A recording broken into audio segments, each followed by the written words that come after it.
Hey, welcome back to Starbound. Be sure to subscribe to the channel, comment down below, and like things when you like it. We get good feedback when you guys like things or comment on things, or I have plates on my desk. But yeah, stick around. Still shooting for 2 videos per day, and we're trying to get the quality of stories up as far as we can.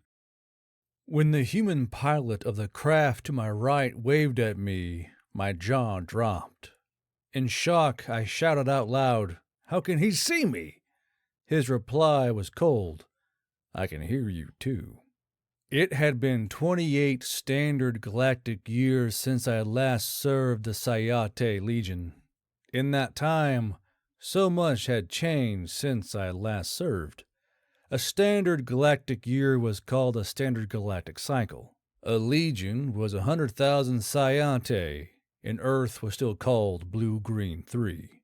My name is Isandir, and was, one of the most respected and feared atmospheric combat craft pilots in the Sayate Empire, and by extension, the intergalactic community. For those who are unfamiliar with the Sayate, we are a race that the humans characterized as bipedal hippopotamuses, standing at an average of 2 meters tall. I was the first amongst my people to take flight into the pale blue skies over what is now called Earth. I flew a single mission over the damned world, and I came face to face with a silver demon I only later learned was named Raptor. It felled almost 20 of us before my brother Zul and I were lucky enough to bring the abomination low, only to ourselves be struck down from the skies by its comrades. Once on the ground of Earth, I came face to face with a freak of nature, a small, aggressive creature that I now know to be a human. It managed to shrug off my assaults upon it and bring me low with a primitive explosive powder weapon. In the intervening cycles, years, I have grown bitter towards humanity. They managed to elevate themselves from colonization target to member of the IGC and even a member of the Defense and War Council in a span of time shorter than ever seen before or ever seen repeated. In my sleep, I can still see the silver demon against the gentle blue wall that separates Earth from the light-devouring void of space. Any time a heating device for cooking or comfort emanates a beep, I can, for a mere moment, feel the controls of my atmospheric combat craft in my hands again. I would say that it is haunting, or maybe even traumatizing, but I at times find myself welcoming the sudden rush of memories. Because in those moments, I can still see my best friend Zul in the seat behind me. He was felled when the gray beast Raptor tore us from the sky. I still think of the joy we shared after we avenged our brothers, and am usually reminded of my bitter rage immediately afterwards. However, despite all my rage that I harbor towards the small chimp-like monsters that inhabit Earth, I have been called upon once more to aid the Legion in its time of need. The summons I received was vague, to say the least. It simply informed me that I was to be aboard a war barge headed to Earth. The barge was stationed in the capital of Vedra, and so I went. After exchanging farewells with my wife and son, I vowed to return to Sayate before the standard galactic year was out. And so I departed. It had been a few days aboard the war barge before I was summoned to the bridge to speak with the captain of the vessel, and the project craft it was in charge of protecting and testing. The bridge was immaculate, dozens of Sayate crew working on 100 separate flashing screens, each one displaying real-time information on everything on the war barge, temperature of every chamber and void thruster, artificial atmospheric pressure readings, gravitational controls, and even a small screen dedicated entirely to displaying information on the nearest star system. As I was admiring the feat of engineering, scientific development, and hard construction, I was pulled back into reality by the stern yet welcoming voice of an officer. "Legionary, don't tell me this is your first time on the bridge of a bulwark-class war barge." He spoke with a certain jovial nature in his tone. When I turned to face him, the captain of the war barge smiled at me, his white uniform decorated with numerous badges and medals of campaign victories. I elected to begin a proper greeting prior to speaking with the captain, balling my fist and slamming my knuckles into my chest before turning my arm vertical and holding my fist before my shoulder in proper legionary salute of an officer. He returned the salute promptly. After a moment, we both concluded our military greetings in one motion. Captain, I am honored to be aboard your war barge. It has been far too long since I have been able to serve the Legion. I spoke clearly to the captain so that my words would not be overshadowed by the droning hum of work being done around us. And we are honored to have you, Triaris Isander. The captain spoke with a certain pride in his tone as he gestured towards the various crew that were running around the war barge's bridge. I am sure you, like many others, are wondering why you specifically were selected to serve the Legion again, yes?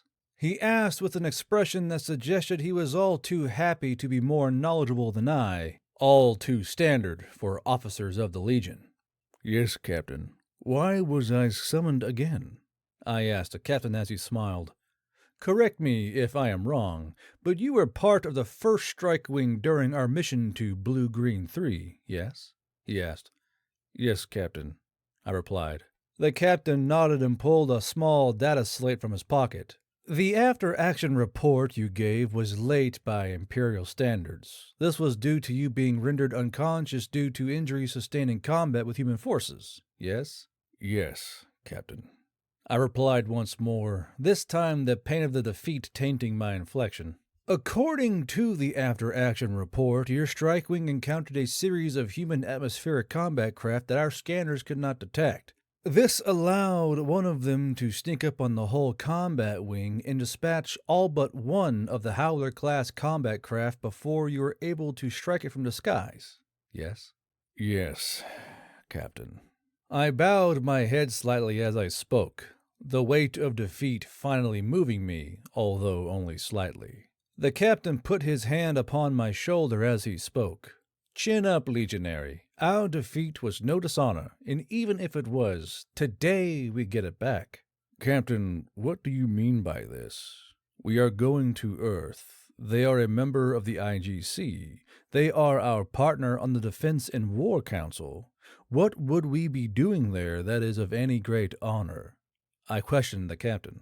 Sandir, we are going to Earth to test a new cloaking device in a simulated battle. Should we be successful, we will bring untold honor to the Legion and to the Sayate. The captain spoke with an infectious exuberance. He marched towards the front of the bridge as he addressed the whole of the crew. Sons of Sayate! Today is the last day we suffer the haunting of Blue-Green 3. Today we take the first step to redeeming ourselves. No longer will we stand as the only survivors of the IGC's pointless war. No longer will we be looked at with pity by our brothers. Today we will prove to the galaxy that we still bear the tusks and wear the hide of proud warriors and not sacrificial livestock. The captain roared to the bridge crew, and in response, they roared back with a unified cry of glory, glory, glory. My brothers, soon our honor will be recaptured, and the humans will be humbled, as they should have been many galactic cycles ago.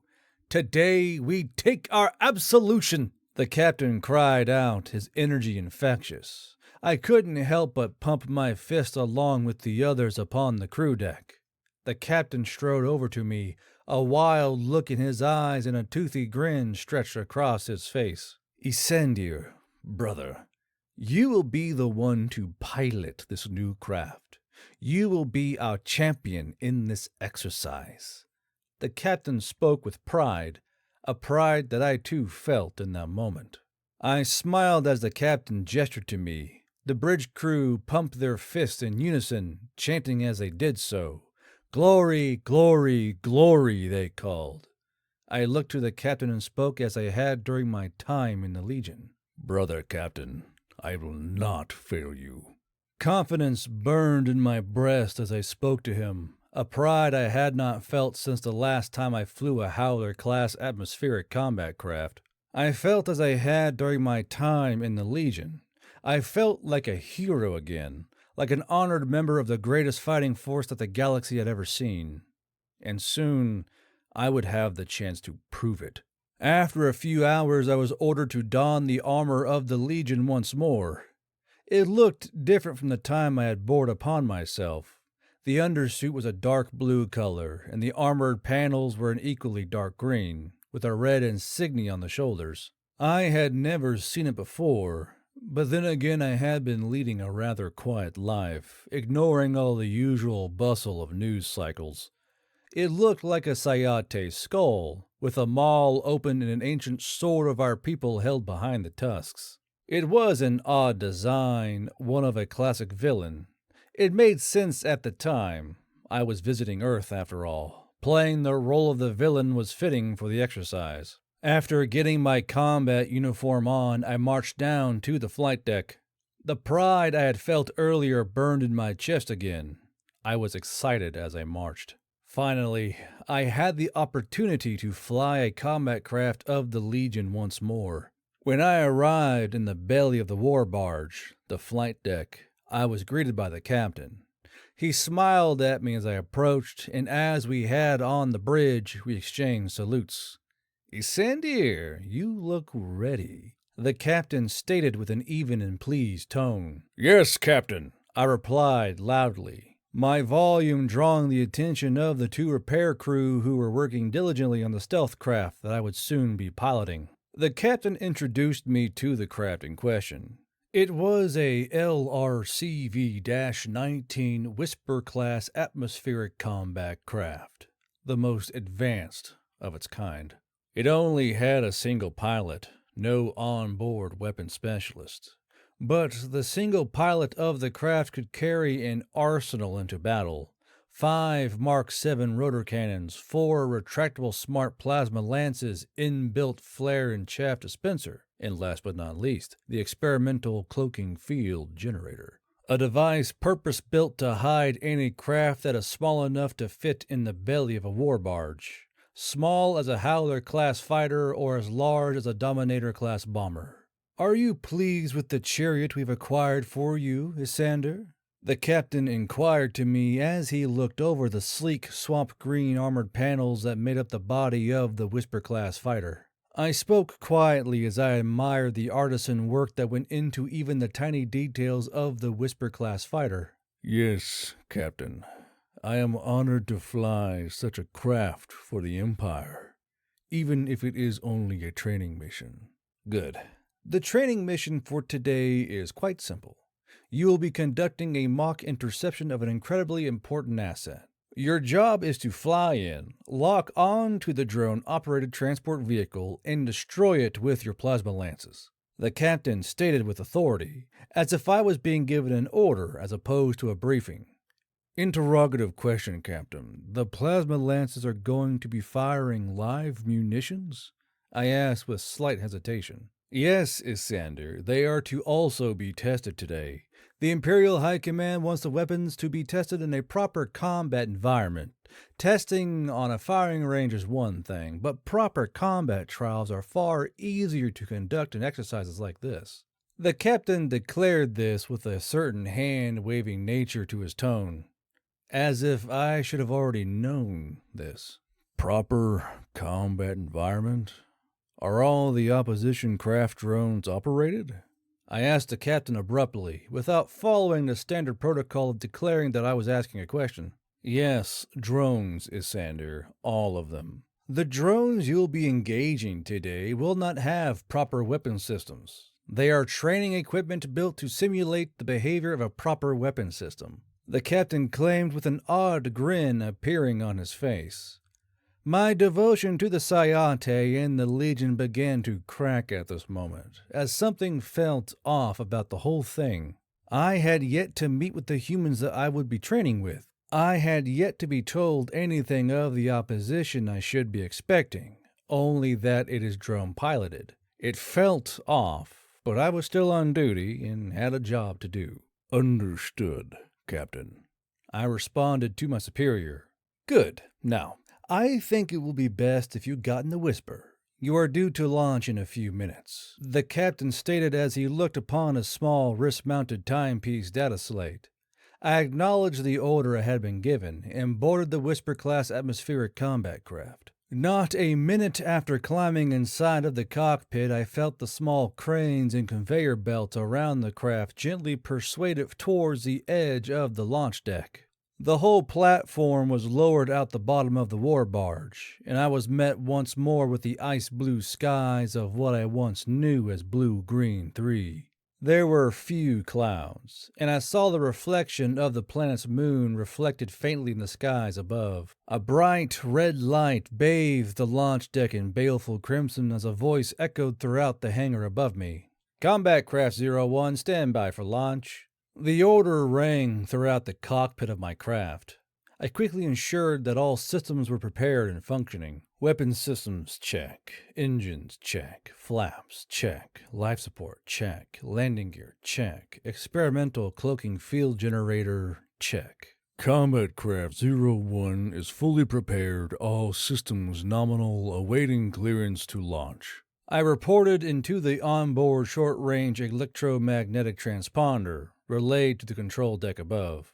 Understood. Combat Craft 01, you are clear to launch. Glory to the Sayate. The control deck operator replied before the harsh crimson light that colored the whole of the hangar was exchanged for a calming deep cobalt blue color. I felt the craft slowly crawl forward, the hangar walls inching away from the sides of the cockpit before falling off the launch pad. For a moment, I was in free fall, floating against my flight harness with a light vertigo-flavored tug at my belly.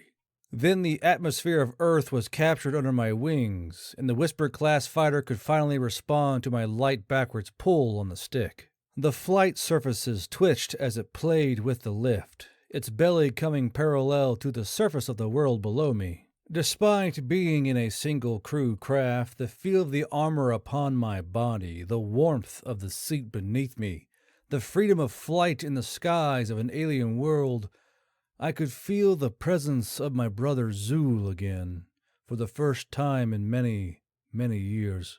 I am glad to fly with you once again, brother, I said aloud to the empty skies around me. My brother fell here in these skies, and I felt closer to him now than I ever had back home. The voice of the captain came through like static over the short-range electromagnetic transponder. Isandir, can you hear me?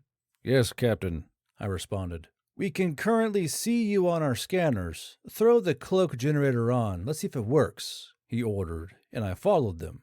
Yes, Captain, I answered. I found the small silver-colored switch on the control panel before me that was linked directly to the experimental cloaking field generator. With a flick of the switch, a loud humming emanated through the whole of the combat craft. I saw through the protective glass canopy of the cockpit the wings of the Whisper-class fighter turn translucent, then fully invisible. I was in awe. Never before had I witnessed the whole of a combat craft fade from sight, and yet still soar so elegantly through the skies. The captain's voice became more and more staticky as I flew further and further from the war barge.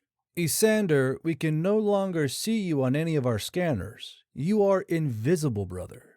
Your target is bearing 177.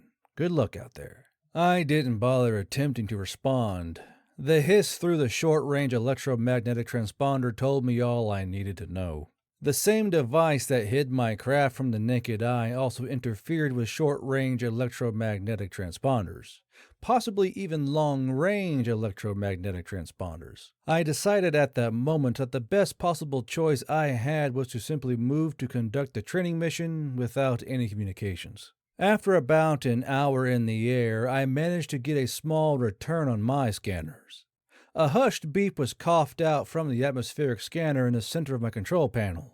It was alone, which made sense, as the human atmospheric combat craft were known for being invisible on scanners. So the likelihood that the single return was the target craft was high. I pulled the nose of the whisper towards the direction of the return and began to cruise towards it at speed. As I flew closer and closer, I got a strange feeling in my bowels, as if something or someone was following me. I looked to my right and my fears were confirmed. The dark gray and jagged form of an atmospheric combat craft soared in the sky next to me. I stared in disbelief for a moment. There's no way he sees me, right? I was quickly informed that no, he could see me when the human pilot of the craft to my right waved at me. My jaw dropped. In shock, I shouted out, "How can he see me?" His reply was cold. "I can hear you, too." I had no response to the human's answer. I was beyond surprised. I was beyond confused. How the hell did this human not only see me, but sneak up on me in his combat craft and then hack into my communications array? How did you... I stuttered out in confusion to the receiver of my short-range electromagnetic transponder. I saw the human visibly jerk with a snort of amused laughter. "Radar, numbnuts," he replied coldly through his communicator. I could feel panic begin to grip my senses. The last time I had laid eyes upon one of Earth's silver demons, it had felled 16 Sayate pilots and their combat craft. I gently pressed the button to mute my receiver in my combat craft so I could think aloud. Those were howlers. This is a whisper class. Could it? My thoughts were interrupted by the human pilot again. "Don't," he commanded with a sharp-cutting command. In defeat, I sighed and responded, "Very well, human. You've bested me. What channel should I use to report that the exercise is over?" I asked calmly, awaiting a bit of mockery at my defeat and then direction. I received neither. "Training exercise? Buddy, you are flying over restricted airspace," the human informed me coldly. I demanded answers from the human. "What? I was told that I was to engage a drone-operated combat craft to test out this experimental fighter. What is the meaning of this?" I saw him stare at me for a few moments as he attempted to confirm something with someone on his end of communications. Then he requested something from me. "Buddy, I need you to decloak your aircraft, now," he ordered. In fear, I followed the order. My craft once again faded into opacity, making it fully visible for the human who glared at my craft with dread. "Hey, buddy, don't panic, but I think you got roped into a terrorist operation." The human told me this with a grim inflection. I felt my blood run cold. My mouth went dry. In all my years serving the Sayate legions, never had I considered attempting to aid those who would target women and children as opposed to soldiers. It was dishonorable. An honor to a true Sayate was more valuable than wealth, fame, or even life. "No, that's not possible. My orders were from the Sayate High Command," I protested to the human over the short-range electromagnetic transponder. "Buddy, I think you got lied to. That emblem is the emblem of the Vengeful Circle. We've shot down about 10 of their birds this year alone. They are pissed about the loss the Legion suffered here on Earth. I assume you fought here about 3 decades ago?" The human spoke with a certain calm in his voice, as if I was speaking to a doctor as opposed to another warrior. "Yes, I did," I answered. I didn't know why, but I felt as though I needed to. "I lost many friends over the continent called Africa, I believe it was called." The words left my gullet without my permission. My body was acting for my mind's own best interest. "My dad flew a Raptor in that war. He was stationed in Africa when it all went down. I imagine it stayed with you for a while?" the human inquired. "Yes, it has." Before I could fully answer, my scanners lit up an alarm. 3 signatures were closing rapidly behind us. "I got 3 radar signatures out on our 6. I got a feeling they came from the same place you did. You want to help the IGC, or you want to help the bad guys?" The human's question was genuine, but for me, it could have easily been rhetorical. I knew the human's words were true. I had indeed been lied to. The near worship of the captain aboard the war barge was the most obvious sign. The fact that I overlooked it until now was embarrassing, but now I would have a chance to set things right. Lead me to the fight, human. I requested over the short-range electromagnetic transponder. Without hesitation, the human's craft pointed its right wing towards the ground below us and pulled its nose backwards to face our soon-to-be assailants.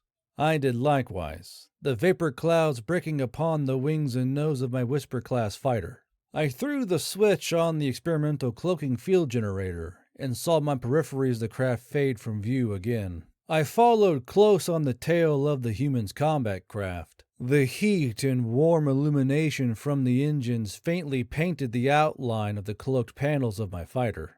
My sensor array still struggled to even faintly detect the craft before me. What it could see with ease was the trio of Howler-class fighters that were thundering across the skies towards the same sensor return that I had flown towards previously.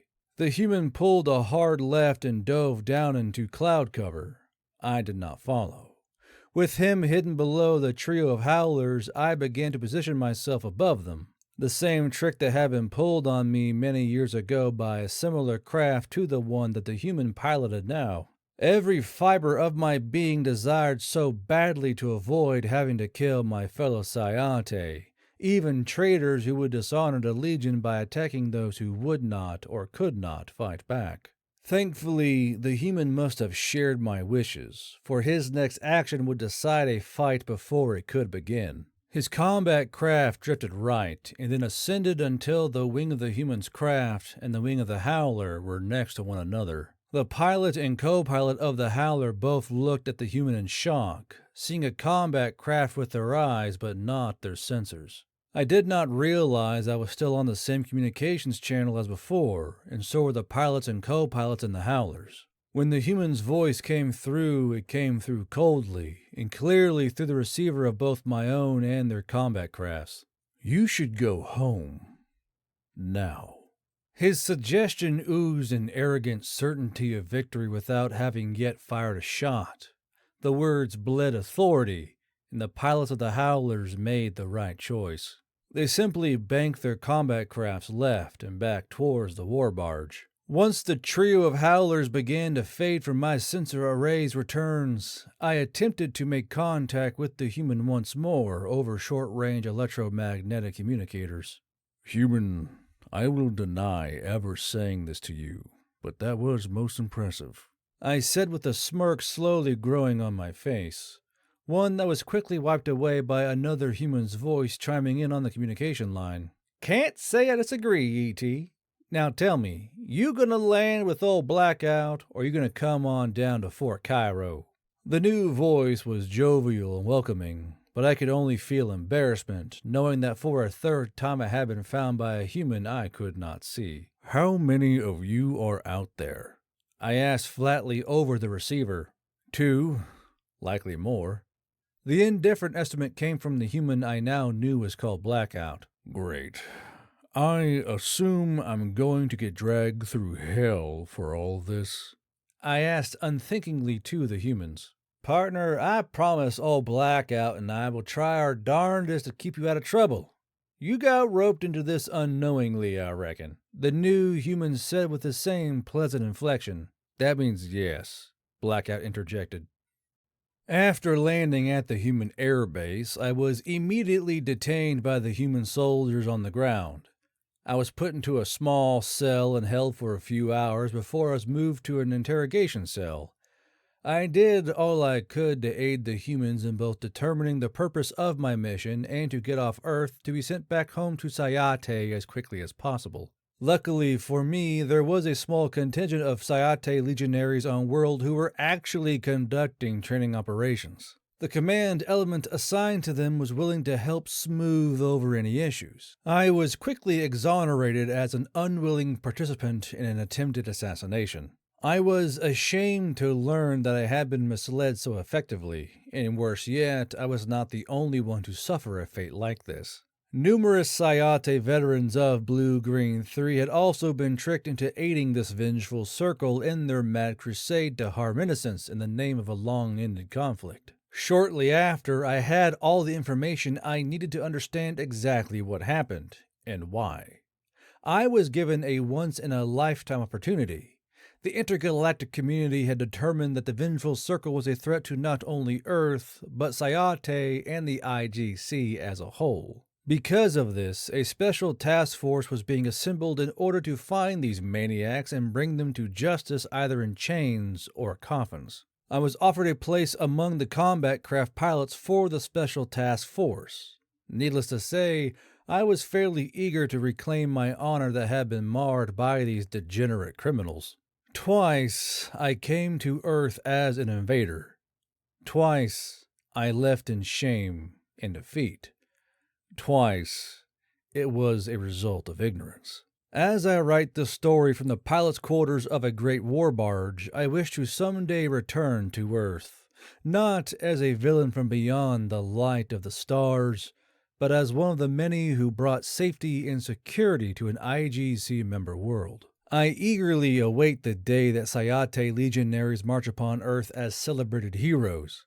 I am truly honored to be one who will play a vital role in securing this future for all of the IGC's Defense and War Council. I also remember that many years ago, I mentioned in another log that should I ever be summoned to serve the IGC again, I would wish for humanity to serve alongside myself and the rest of the Sayate sworn to the noble duty. I can say with confidence that I am happy to report that I stand by my wishes from the previous log entry. Of the 15 ships that have embarked on this mission, 5 hail from Sayate, 3 from the Cultists, 6 hail from the Alaton Sovereignty, and the flagship is the first human spacefaring carrier to ever serve the IGC. It is named the Pillar of Autumn. I understand the name was taken from a beloved piece of media that many humans hold near and dear to their hearts. In a way, it is funny. The war barges that once threatened the whole of Earth now guide the planet's first ship on its first mission for the same community that once tried to subjugate them. It is equal parts inspiring and humbling to see such a young species come so far in such a small window of time. Perhaps I will be lucky enough to see them fully colonize their little solar system before I am to return to Sayate for my final retirement upon my homeworld. Perhaps I will be so lucky.